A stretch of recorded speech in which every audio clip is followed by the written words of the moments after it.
ایک بادشاہ راستہ بھٹک کر ویرانے میں پہنچ گیا۔ وہاں جھونپڑی تھی۔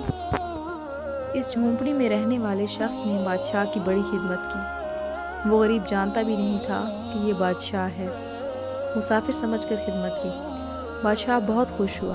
جب جانے لگا تو اس نے اپنی انگلی سے انگوٹھی اتاری اور کہا، تم مجھے نہیں جانتے ہو کہ میں بادشاہ ہوں۔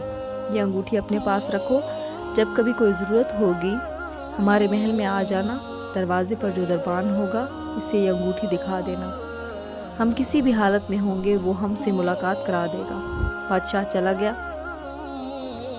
کچھ دن کے بعد اس کو کوئی ضرورت پیش آئی تو وہ دیہاتی بڑے میاں گئے، محل کے دروازے پر پہنچے، کہا بادشاہ سے ملنا ہے۔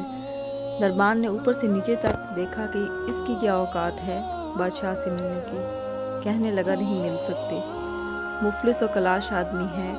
اس دیہاتی شخص نے پھر وہ انگوٹھی دکھائی۔ اب جو دربان نے دیکھا تو آنکھیں پھٹی کی پھٹی رہ گئیں۔ یہ بادشاہ کی مہر لگانے والی انگوٹھی آپ کے پاس؟ بادشاہ کا حکم تھا کہ یہ انگوٹھی جو لے کر آئے گا، ہم جس حالت میں ہوں اسے ہمارے پاس پہنچا دیا جائے۔ چنانچہ دربان اسے ساتھ لے کر بادشاہ کے خاص کمرے تک گیا۔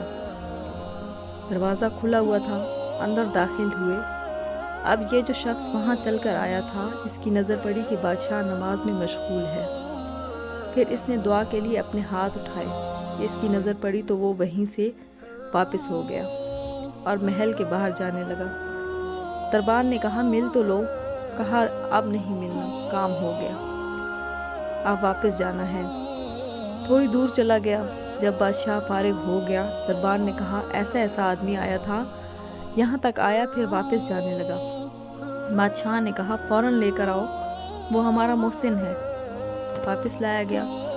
بادشاہ نے کہا آئے ہو تو ملے ہوتے، ایسے کیسے چلے گئے؟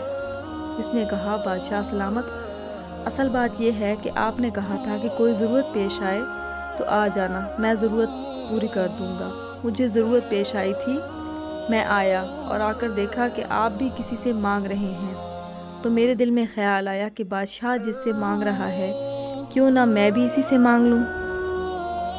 یہ ہے وہ چیز کہ ہمیں جب کبھی کوئی ضرورت ہو، بڑی ہو یا چھوٹی، اس کا سوال صرف اللہ پاک سے کیا جائے کہ وہی ایک در ہے جہاں مانگی ہوئی مراد ملتی ہے۔